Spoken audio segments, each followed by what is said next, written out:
کہ اکثر جب آپ سنتے کہ بلا بندہ دنیا سے چلا گیا، ایز اے مسلمان یہ ایمان کا تقاضا ہے، ہم جو کچھ ہوتا ہے فی سبیل اللہ معاف کر دیتے ہیں۔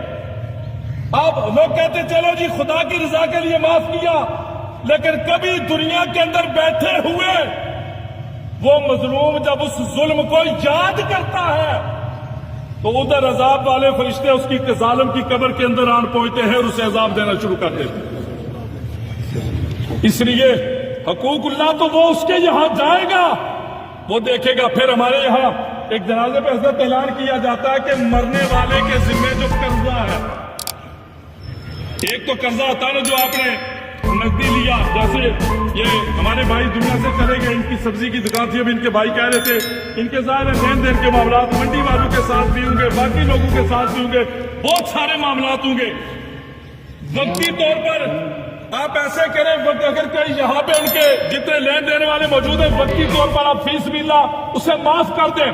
جنازے کے بعد ان کے بھائی موجود ہیں، اولاد موجود ہے، آپ ان کے ساتھ بیٹھے حساب کتاب لیں، اور آپ کو طلب کرنا تھا طلب بھی کر سکتے ہیں، دینا تھا دے بھی سکتے ہیں، لیکن یہ قرضہ تو اولاد چکا دے گی، آپ کا مالی قرضہ اولاد چکا دے گی۔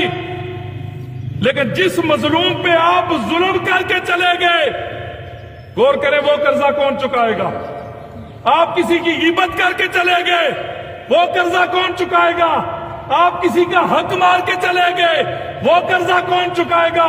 آپ نے کسی کا دل دکھایا، وہ ہمیں کیا پتا، دن کے اندر ہم سینکڑوں کام ایسے کرتے ہیں کہ جن کی وجہ سے کئی لوگوں کے دل دکھتے ہیں، کئی لوگوں کے دلوں کو تکلیف ہوتی ہے۔ وہ قرضہ کون چکائے گا؟ وہ قرضہ کون معاف فرمائے گا؟ وہ قرضہ کس سے معاف کروایا جائے گا؟ کسی کو پتا چلے گا تو کو معاف کروائے گا نا بھائی۔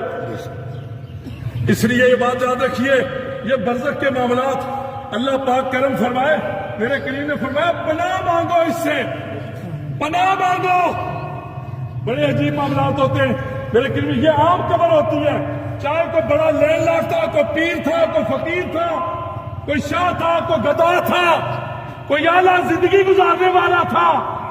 آپ نے دیکھا ہوگا جب دنیا سے جاتا ہے تو کانا ناپا جاتا ہے، یہی بات ہے نا بھائی۔ کبھی ایسا ہوا کہ 5 کنال میں رہنے والا، اس کی قبر بھی 5 کنال کے اندر کھودی جائے، اور 1 کوارٹر کے اندر رہنے والا اس کی قبر بھی چھوٹی کھودی جائے؟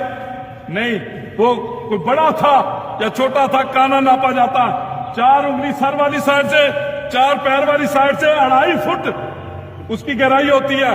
وہ ایک گڑھا کھود کے، وہ پیر صاحب تھے تب، یا کوئی مانگ کے کھانے والا تھا تب، کوئی لگژری زندگی گزارنے والا تھا تب، یا جھونپڑی میں رہنے والا تھا تب، اس کے اندر رکھ دیا جاتا ہے۔ اب اگلی بات سنیں، میرے کریم نے فرمایا وہ جو 2.5 فٹ کا گڑھا ہے، غور کیجئے گا، توجہ چاہوں گا آپ کی، میں بات کو کلوز کرنے لگا ہوں، وہ جو 2.5 فٹ کا گڑھا ہے، میرے کریم نے فرمایا یا تو اسے 70 گز مشرق اور مغرب کی طرف کھول دیا جاتا ہے اور جنت کی کھڑکیاں کھول دی جاتی ہیں، یا پھر اسے اتنا کلوز کر دیا جاتا ہے کہ مردے کی پسلیاں ایسے کراس ہو جاتی ہیں اور جہنم کی آگ، جہنم کے دروازے کھول دیے جاتے ہیں۔